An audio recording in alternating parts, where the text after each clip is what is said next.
Hello. It has been clear for a long time that the COVID-19 pro and anti-lockdown camps have by and large aligned with the pre-existing political division of left and right. There are many reasons why this happened. Some are the desire to introduce more welfare measures on the left and the pro-business stance on the right, the emphasis on collective action on the left and the individualistic freedom ethic on the right, and other factors yet. There's a further reason I want to explore, and that so far no one has talked about as far as I know, and that is the role of Christianity.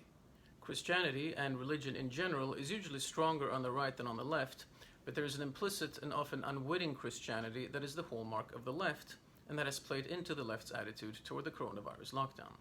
While the West is rejecting ever more its explicit Christian heritage, it is, through its increasing emphasis on meekness and physical restraint, growing implicitly more Christian at the same time. Even as Westerners turn away from Christianity and consider faith in Jesus to be risible and think themselves too rational for religion, much of the recent Western cultural history has seen the fulfillment of the Sermon on the Mount. This was to some extent predicted by Hegel, who discussed the consummation of the West in Christianity. As Western mores grow ever softer, with an increasing stress on non-violence, empathy for the weak, and on not judging our fellows, they finally fulfill the Christian striving that broke the back of the ancient world. By this fulfillment, modern Western mores also embody the Christian attitude that considers human life sacred in itself. This combination of an explicit rejection of Christianity, of its priests, books, churches, and Messiah, with an at least implicit embrace of Christian attitudes, is very typical of the left today. Now, I should point out that I'm using the terms Christianity and Christian in a very broad way here, of course. There is no doubt that Christianity, like many other religions, includes an enormous palette of diverging views and schisms, so that one cannot properly say that there is a Christianity that can be easily defined. I use these terms here simply to point to a Christian pattern of virtue and human value as typified in Jesus' Sermon on the Mount and in other biblical passages of a similar purport. While the right is self-aware in its religiosity and openly embraces it, the left's religiosity is more unwitting and expresses itself in political action. It is a Christianity that often does not know it is Christian and that manifests itself by its instinctive urge to side with the underdog and to save the sick and weak. These implicit Christians often poke fun at Christianity and consider themselves superior to it, even though to a considerable extent they owe their emphasis on human rights, pacifism, and so much else to that precise dogma. Many of them are oikophobes, who must reject Western tradition and religion at any price, and who therefore do not realize how much of the everyday morality that they take for granted comes directly from that religion. Now, the insistence that the coronavirus lockdown should continue was and is heard mainly on the left. And the claim that any human life must be saved, no matter what the cost, can only be made if human life is considered to be something absolutely sacred. It is an attitude that would have been quite alien to pagan antiquity, even though some strides were made toward it even before Christianity, such as by the Stoic school of thought, which maintained that every human being contains logos, reason, which is divine and therefore sacred. Now, in tandem with this moral position of meekness and restraint, Christianity has brought with it a certain fascination with, or glorification of, those who are sick. This, together with the view regarding the sacredness of life, plays into the insistence on saving the coronavirus-stricken at any cost. Jesus, by bringing the diseases of those he encounters upon himself, increases his own holiness. He teaches his disciples to suffer with those who suffer, and verses in the New Testament on the tending to the sick are legion. For those that are sick, I was sick, as Origen has it in his commentary on Matthew. Similarly, the Christian ascetic ideal is one in which deliberate deprivation and flagellation may help a person reach a higher spiritual state in proportion to the artificially imposed morbidity of his body. And here we do find a theme that is actually shared by pre-Christian antiquity, albeit to a lesser extent, namely the attitude that certain morbidities are a sign of the divine. Among the Romans, epilepsy was known as the sacred or divine disease, morbus sacer, morbus divinus. For example, it is possible, albeit debated, that no lesser a personage than Julius Caesar suffered from it.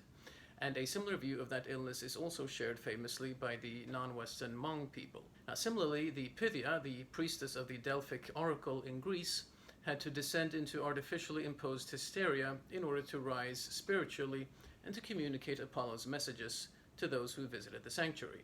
The elevation of the sick is thus a common religious theme and one that accelerated greatly through Christianity. Since the modern left is often unwittingly Christian in many ways, it makes a great deal of sense that they would be the ones to emphasize the healing of the sick and the saving of human lives at any cost. The Atlantic's April 29th headline, "Georgia's Experiment in Human Sacrifice," as that state was about to end the lockdown, is especially telling. But one might then ask why those on the political right, who are often more overtly Christian, do not share the left's attitude to the lockdown for the same reason. The answer is that the Christian right is often focused more on individually lived and thus self-aware Christianity, while the left has managed to forget its Christianity by transferring its religiosity from the individual to the political level. The more self-aware Christians remember, or at least act as if they remember, that while the typical Christian virtues of non-violence, meekness, and defending the weak and sick may work very well on an individual level, once they become the goal of state policy, they are often suicidal. This, by the way, is what the great historian Edward Gibbon thought was one of Christianity's major weaknesses. When Emperor Constantine converted to Christianity in the 4th century, and thereby thrust the Christian faith into the forefront of the geopolitics of the day, people realized that Christian virtue was not always very well suited to the challenges of state policy. It was this understanding on the part of Christian philosophers like Ambrose and Augustine, and much later Thomas Aquinas, that made them abandon pacifism and a degree of meekness on the state level and introduce and develop such concepts as just war.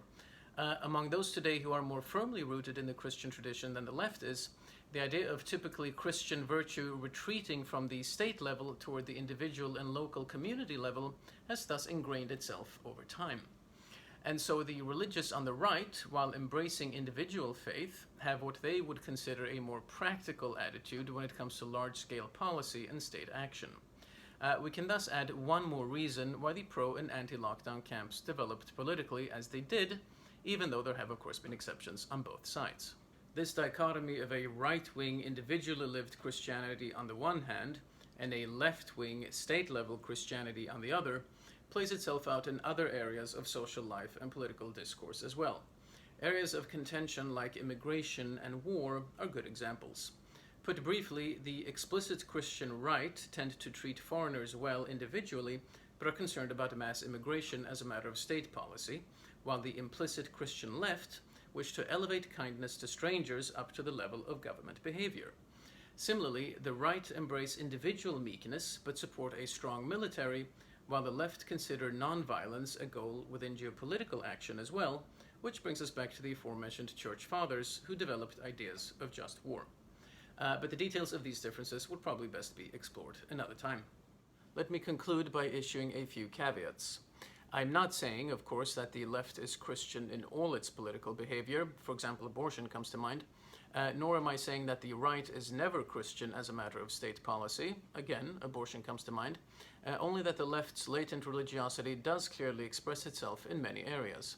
I'm also not saying that individual Christians have always glorified the sick or delirious. Sometimes they thought hysterical people to be witches rather than divinely connected, but there is nonetheless a streak of the glorification of the sick that can be found in Christianity.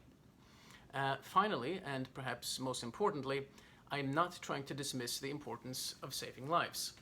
If I may get a little personal here for a second, which I usually don't like to do, I unfortunately belong to that group of people who know what it's like to lose to a grossly premature death the person they loved more than any other in the whole world.